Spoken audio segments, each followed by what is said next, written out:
Una voz sin fronteras presenta Punto de Encuentro.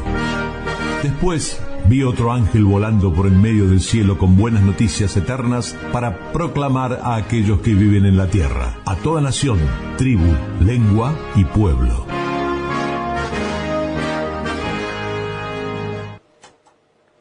Una vez más, mis amados hermanos y hermanas, en el inicio de nuestra programación, reciban el cariñoso saludo de este vuestro hermano y servidor, quien, por la bondad siempre de nuestro Padre Celestial, siempre por su bondad, nos permite seguir teniendo salud y vida y poder seguir usando estas ondas radiales. Reciban, por lo tanto, hermano y hermana, amigo y amiga que estás en nuestra sintonía radial, recibe mi cariñoso saludo, esperando que todo cuanto hoy vamos a meditar sea realmente de bendición para todos y cada uno de nosotros.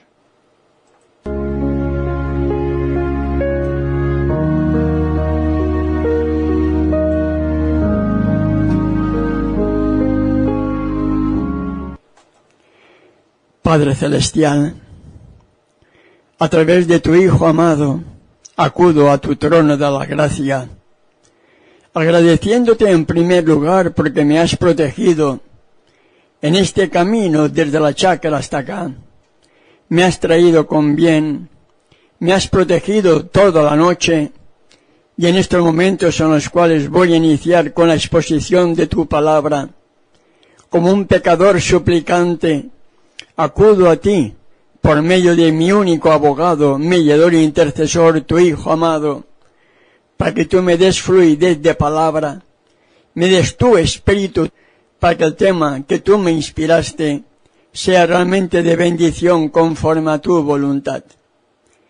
Permite, Padre Celestial, que todos aquellos hijos tuyos que en estos momentos están en nuestra sintonía puedan entender también tu palabra y podamos ir ampliando el conocimiento de la misma conforme a tu voluntad mientras proseguimos nuestra preparación hacia la eternidad.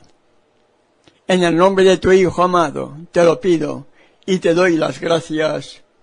Amén. Amén.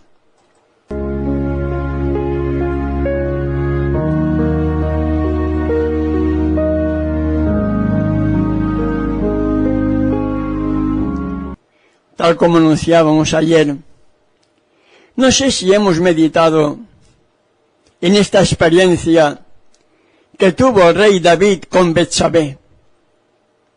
Lo hallamos en 2 de Samuel, capítulo 11. Allí está toda esta historia plasmada, hermano y hermana, para que podamos comprender la debilidad del ser humano y sobre todo también comprender esa gran compasión que nuestro Padre tiene para con el pecador arrepentido. Nos dice la misma historia bíblica, centrándome solamente en lo que creo que es más importante para poder compartir en este programa radial, en el verso 2 de 2 de Samuel, capítulo 11. Y nos dice así: y sucedió un día, al caer la tarde, que se levantó David de su lecho y se paseaba sobre el terrado de la casa real, y vio desde el terrado a una mujer que se estaba bañando, la cual era muy hermosa. Yo quiero meditar en esto, mi querido hermano y hermana que me escuchas, porque para mí David estaba totalmente ocioso. No sabía qué hacer. La tropa ya no la tenía. Habían salido todos y él se había quedado ya en Jerusalén. Y estaba ocioso. Y una persona ociosa es fácil poderla seducir y poderla llevar a donde tú quieres, precisamente porque tiene ociosidad. Su mente no estaba preparada para un trabajo específico de ese momento. se había levantado del lecho. Al caer la tarde, imagínense, al caer la tarde, David descansando. Y mientras se paseaba, vio en el terrado a una mujer que se estaba bañando, la cual era muy hermosa. Ociosidad y después la tentación. Uno puede ver a una mujer hermosa bañándose y punto, y nada más. Y tienes que alejarte para evitar que la tentación se convierta en pecado. Pero David parece que no. David, con una mente ociosa, no sabía qué hacer. Mientras se paseaba por el terrado de su casa, vio enfrente de él, a una distancia prudente, porque él pudo ver a esa mujer bañándose, la cual era hermosa. Se sintió atraído hacia ella por la hermosura de la mujer y no pensó en nada más que tener relaciones sexuales con ella. Tenemos la experiencia, por otra parte, de José. José huyó de la mujer de Potifar porque no quiso pecar contra Elohim. David, sin embargo, siendo rey, fue tentado, y en el verso 3 nos dice: envió David a preguntar por aquella mujer, y le dijeron: aquella es Betsabé, hija de Eliam, mujer de Urías Eteo. Está casada, no la toques, no cometas adulterio. Sin embargo, en el verso 4 hallamos lo siguiente: y envió David mensajeros y la tomó. Cometió adulterio. No solamente adulterio interno, adulterio de corazón, ya adulteró cuando vio a aquella mujer que era hermosa, ya codició, y luego convirtió el adulterio en una realidad cuando envió mensajeros para tomar a Betsabé, y Betsabé vino a él, y él durmió con ella. Que Betsabé bien podía haber dicho a David: no, yo estoy casada y debo respetar a mi marido. Luego ella se purificó de su inmundicia y se volvió a su casa. Lo cierto es que David envió mensajeros a por ella. Los mensajeros trajeron a Betsabé donde estaba David. David se acostó con ella. David tuvo relaciones sexuales con ella. Y luego ella, después de limpiarse de su inmundicia, como dice el verso 4, luego ella se purificó de su inmundicia y se volvió a su casa, como si no hubiera pasado nada. Me limpio, me voy a casa y punto. Pero la historia no terminó ahí, hermano y hermana. La historia nos dice el verso 6, mejor dicho, en el verso 5, y concibió la mujer y envió a hacerlo saber a David diciendo: estoy encinta. Miremos bien, mi querido hermano y hermana que me escuchas, porque este pecado no fue un pecado privado, no fue un pecado en secreto, fue un pecado en público. Fue un pecado donde habían varias personas que sabían lo que David había hecho con Betsabé y lo que Betsabé había hecho con David, porque la cosa es siempre de dos. David mandó a preguntar por aquella mujer. Le respondieron: es Betsabé, hija de Elías, mujer de Urías Eteo. Verso 4, David envió mensajeros. Fueron hombres en busca de Betsabé, trajeron a Betsabé donde estaba David, y él durmió con ella. Un pecado que fue manifiesto porque habían personas que habían ido a buscar a Betsabé y por lo tanto sabían lo que había acontecido en aquella noche o en aquel momento entre David y Betsabé. Por lo tanto, era muy diferente que hubiera sido David quien de noche, no habiéndole visto nadie, hubiera ido donde Betsabé, o al revés, Betsabé donde David, pero no. Fue un pecado tan premeditado que David no tuvo ni siquiera el pensamiento de encubrir lo que iba a realizar, porque envió mensajeros. Del mismo modo, cuando Betsabé se da cuenta que está encinta, envió a hacerlo saber a David diciendo, estoy encinta.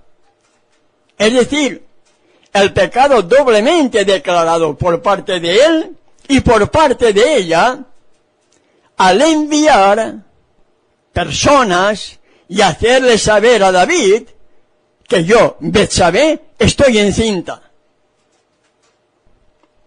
La solución de David, lógica. Voy a mandar a buscar a Urías. Así nos lo relata la historia, hermano y hermana.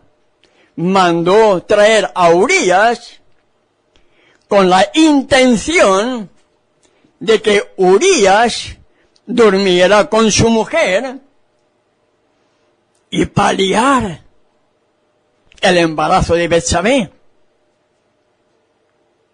Pero Urías fue mucho más noble que el rey David. Fue tan noble que no quiso ir a dormir con su mujer. ¿Tendría ganas como hombre de tener relaciones sexuales con su esposa? No lo sé, pero era un hombre noble. Tan noble que en el verso 11 leemos lo siguiente. Y Urías respondió a David, el arca e Israel y Judá están bajo tiendas, y mi amo Joab y los siervos de mi amo en el campo, y había yo de entrar en mi casa para comer y beber y a dormir con mi mujer. ¿Había yo de entrar en mi casa para satisfacer, tener una buena comida, beber bien y tener relaciones sexuales con mi mujer? Por vida tuya y por vida de tu alma, que yo no haré tal cosa. Vamos entendiendo, hermano y hermana, vamos entendiendo. Pero llega un momento en que ese hijo, fruto del pecado, nació. Habían pasado 9 meses y el tiempo normal de un embarazo. Había pasado ese tiempo y David se encontraba bien, tranquilo. La Biblia no menciona el tiempo que tenía ese niño de David y de Betsabé. No lo menciona. Pero sí que menciona el capítulo 12 de Segunda de Samuel, la amonestación inspirada por Elohim de Natán a David. Pensemos un poquitín, mi querido hermano y hermana, que David como rey de Israel tenía la facultad de dar muerte a quien él quisiera. Y Natán no le dijo claramente a David cuál era su pecado, sino que el espíritu de Elohim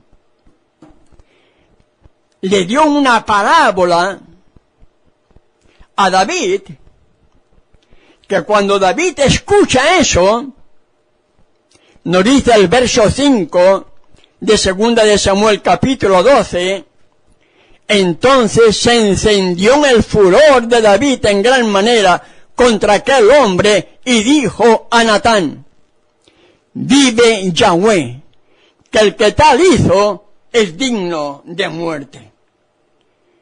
¿Escuchamos bien, hermano y hermana?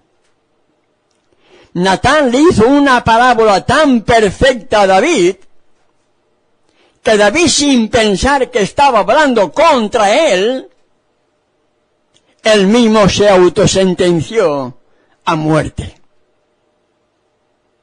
Vive Yahweh, que el que tal hizo es digno de muerte.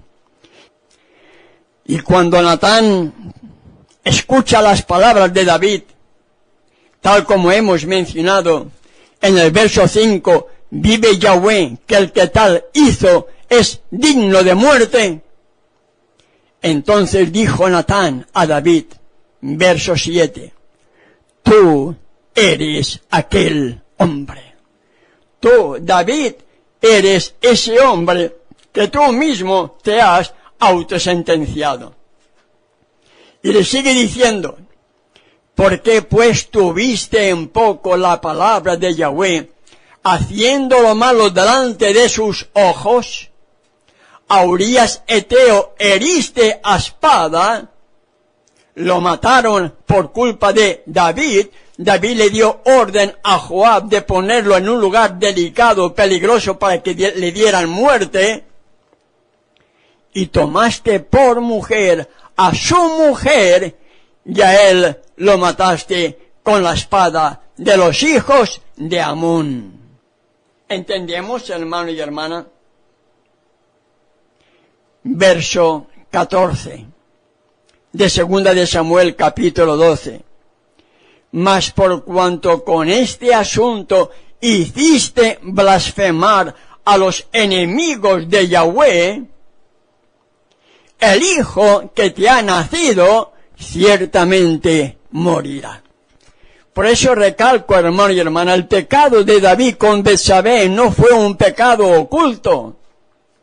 Fue un pecado que corrió la voz por esos mensajeros que fueron donde Betsabé con la ida y con la vuelta, y sabían lo que había pasado.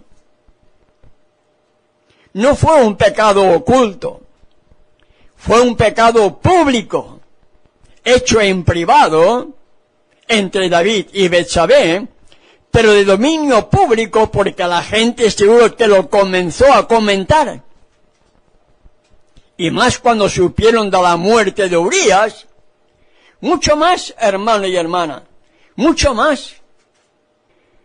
Y todo eso está reflejado, hermano y hermana, con un motivo muy especial, para que, viendo la historia pasada, nosotros no cometamos los mismos errores que ellos cometieron.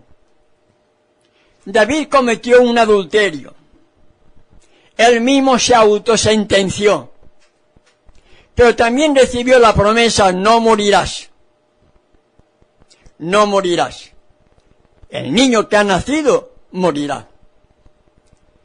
Y David se sintió, después de autosentenciarse él mismo, se sintió tan compungido, tan arrepentido de ese pecado, que en su ignorancia había cometido adulterio, pero pensaba que estaba bien. Tenía la mente quizá tan embotada, tan enamorado de Betsabé, tan atraído por la belleza de ella, que posiblemente su mente no podía discernir que ante los ojos del Creador del universo estaba en pecado. Y Elohim tuvo que usar a Natán para que, a través de esa parábola, como hemos mencionado, que está todo eso en segunda de Samuel capítulo 11, la historia del pecado entre David y Betsabé y las consecuencias del pecado, y en el capítulo 12 la reprensión de Natán a David con las consecuencias posteriores. Esa reprensión de Natán a David, hermano y hermana, llevó al pecador, llevó al rey David, le llevó a un profundo arrepentimiento. Se dio cuenta de los pecados que había cometido: adulterio, premeditación y alevosía con la muerte de Urías, y estaba condenado a la muerte. En un tribunal humano lo hubieran ejecutado. La Iglesia la habría despreciado. La Iglesia no podía confiar más en ese hombre, adúltero y asesino. Fuera, no. No más cargos a esa persona. No es digno. ¿Hubiera pasado eso en tu congregación, de haber tenido a un adúltero y a un asesino? ¿No habría pasado eso en tu congregación? ¿No crees que un David moderno de hoy día habría perdido la confianza de los líderes? Debemos meditar, hermano y hermana, porque a veces ponemos la soga en el cuello de alguien sin saber las consecuencias ni el por qué, cuando a lo mejor nosotros estamos peor, porque conociendo más estamos haciendo lo malo.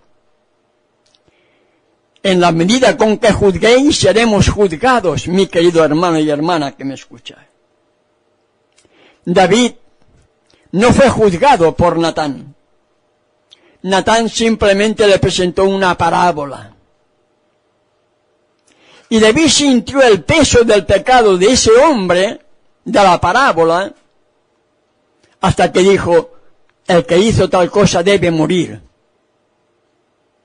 Y Natán aprovechó para llevar el pecado a lo más profundo del corazón de David. Tú eres ese hombre.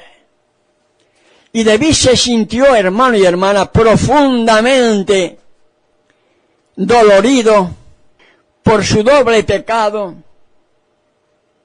Sintió un profundo arrepentimiento por lo que había hecho con Betsabé y por dar muerte a Urías, un hombre íntegro.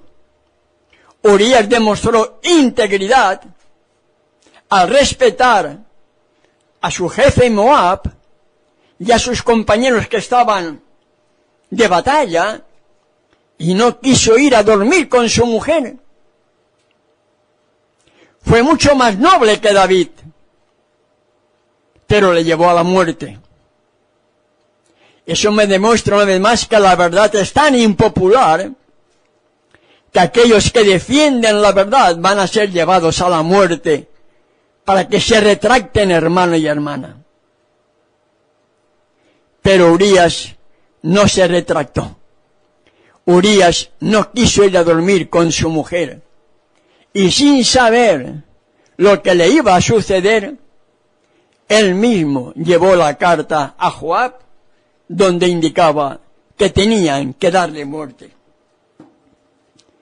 Y David se sintió tan profundamente, hermano, dolorido por la reprensión de Natán, que vio él la causa de su pecado, que arrepentido escribió el Salmo 51. Un Salmo 51, hermano, que no hay desperdicio para nada. Son las palabras de un pecador arrepentido que con gratitud por haber sido perdonado escribió lo siguiente: ten piedad de mí, oh Elohim, conforme a tu misericordia, conforme a tu compasión, conforme a la multitud de tus piedades, borra mis rebeliones. Lávame más y más de mi maldad y límpiame de mi pecado. Estas son oraciones que debiéramos implorar, mi querido hermano y hermana, porque somos como David o peores que David. Porque yo reconozco mis rebeliones y mi pecado está siempre delante de mí. Contra ti solo he pecado y hecho lo malo delante de tus ojos. Cuando uno peca o pecamos contra Yahweh, contra Elohim, para que sea reconocido justo en tu palabra y tenido por puro en tu juicio. He aquí, en maldad he sido formado, y en pecado me concibió mi madre. He aquí tú amas la verdad en lo íntimo, y en lo secreto me has hecho comprender sabiduría. Cuando él comprendió sabiduría en secreto, cuando Natán le reprendió en secreto, sin pensar que David, la reprensión de Natán era para él. Sigue diciendo el verso 7 de Salmos capítulo 51. Purifícame con hisopo y seré limpio. Lávame y seré más blanco que la nieve. Es decir, David estaba implorando ser perfecto. Escuchó ser perfecto, ser santo. Lávame y seré más blanco que la nieve. Le está pidiendo David a Elohim. Hazme oír gozo y alegría, y se recrearán los huesos que has abatido. Esconde tu rostro de mis pecados y borra todas mis maldades. Y ahora vienen unos versos que son magníficos, mi querido hermano y hermana que me escuchan. Verso 10 de Salmo 51. Crea en mí, oh Elohim, un corazón limpio y renueva un espíritu recto dentro de mí. ¿Por qué David está pidiendo, crea en mí, oh Elohim, un corazón limpio? ¿Por qué lo está pidiendo, hermano y hermana? ¿Por qué está pidiendo David un corazón limpio? El mismo David hallamos en el Salmo 139, versos 23 y 24, algo que está directamente relacionado con esto que estamos mencionando de David. Crea en mí, oh Elohim, un corazón limpio y renueva un espíritu recto dentro de mí. Y en ese Salmo 139, versos 23 y 24 nos dice, examíname, oh Elohim, y conoce mi corazón, pruébame y conoce mis pensamientos, y ve si hay en mí camino de perversidad, y guíame en el camino eterno. David no estaba seguro de su corazón. David no estaba presumiendo tener una limpieza de corazón, mi querido hermano y hermana. David está pidiendo, examina mi corazón. ¿Por qué? Porque las palabras de Jeremías caen como los truenos en el monte del Sinaí. Crea en mí, oh Elohim, un corazón limpio y renueva un espíritu recto dentro de mí. Y el profeta Jeremías, en el capítulo 17, verso 9, dice, engañoso es el corazón más que todas las cosas y perverso. ¿Quién lo conocerá? David no conocía su corazón, hermano y hermana. David pensaba que lo que había hecho era normal. ¿Nos estará sucediendo también lo mismo a nosotros, pero en diferentes cosas? Pensar que estamos haciendo el bien cuando estemos haciendo el mal. Por eso, mi querido hermano y hermana, la Biblia no es un cuento de hadas. La Biblia es para meditar en ella, para estudiar, para pedir discernimiento a nuestro Padre Celestial, para que podamos entender las cosas. Si David pecó, adulteró y mandó a matar, siendo David rey de Israel, ¿qué no podremos estar haciendo nosotros? Posiblemente adulterando, ¿no? Matando tampoco. Pero podemos estar cometiendo otros pecados pensando que tenemos un corazón limpio. Y David dice en Salmo 51, verso 10, crea en mí, oh Elohim, un corazón limpio y renueva un espíritu recto dentro de mí. Y en el verso 13 me dice lo siguiente. Entonces, ¿qué significa esa palabra entonces? Cuando hayas hecho en mí ese cambio de corazón, cuando hayas puesto en mí ese espíritu recto dentro de mí, cuando me hayas transformado, cuando hayas limpiado mi pecado, entonces enseñaré a los transgresores tus caminos y los pecadores se convertirán a ti. Ay, mi querido hermano y hermana que me escuchas, ¿será por eso que no hay conversiones hoy día? ¿Será que muchos pretenden enseñar a los transgresores el camino de la salvación mientras ellos no son convertidos? ¿Dónde están las conversiones de los pecadores? ¿Dónde están? Crea en mí, oh Elohim, un corazón limpio y renueva un espíritu recto dentro de mí. Y cuando eso sea una realidad en la vida de David, cuando eso sea una realidad en mi propia vida, en tu propia vida, hermano y hermana que me escuchas, entonces, y solo entonces, tendremos la facultad, el poder de enseñar a los transgresores tus caminos y los pecadores se convertirán a ti. ¿Por qué no hay conversiones? ¿Te lo has preguntado, hermano y hermana? ¿Por qué no hay conversiones?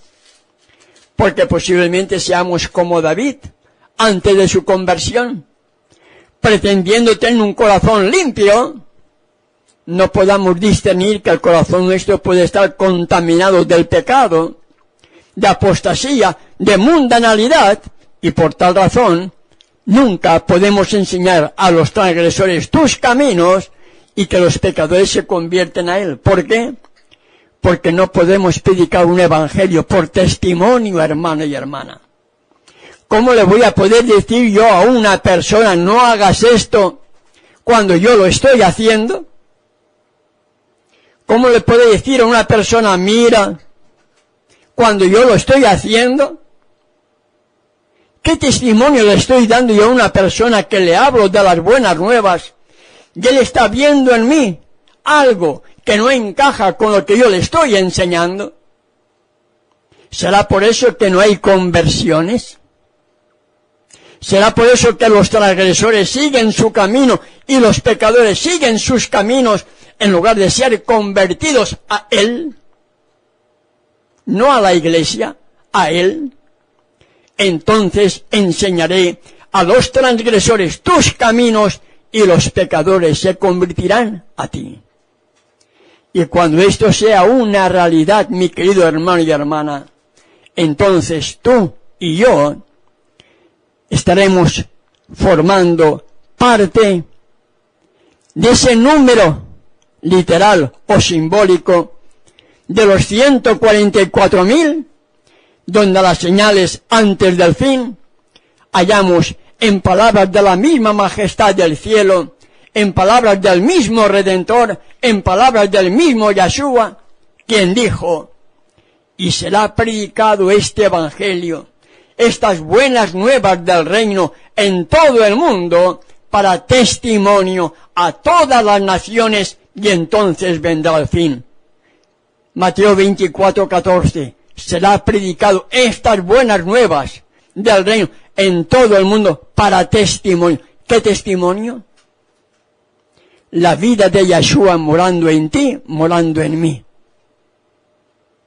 La gente vea en ti y en mí que realmente somos como un David totalmente transformado. Que hemos contemplado a aquel que dio su vida por ti y por mí en el madero.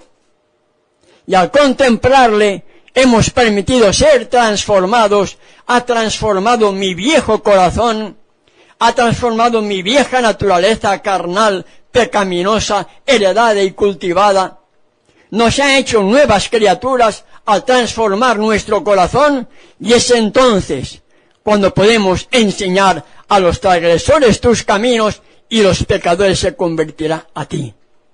Mientras no demos un evangelio por testimonio al mundo, es mejor no hablar de lo que no conocemos, hermano y hermana, porque por la boca muere el pez, y si alguien ve en mí errores, ¿qué testimonio le estoy dando? ¿Será por eso que la gente huye? ¿Será por eso que no hay conversiones?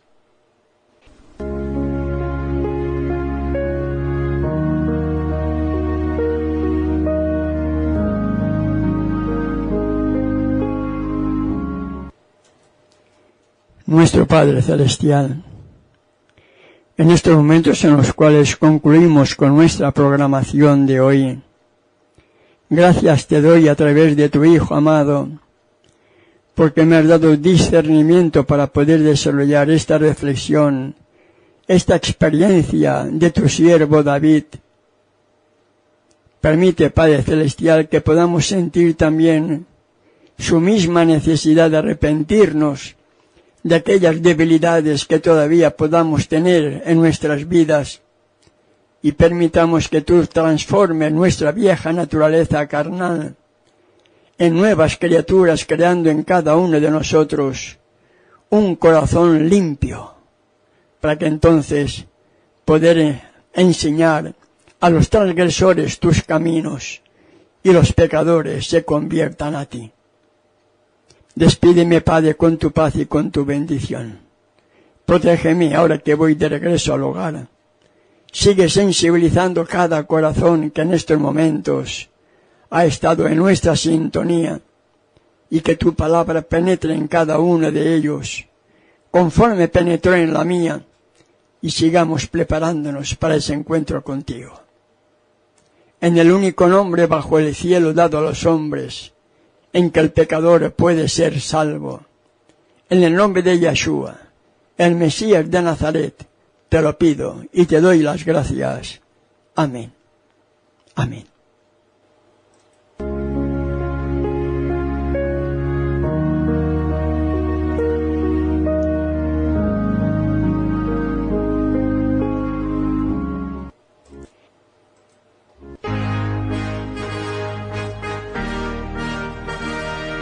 Una voz sin fronteras presentó Punto de Encuentro. Los esperamos en nuestro próximo programa.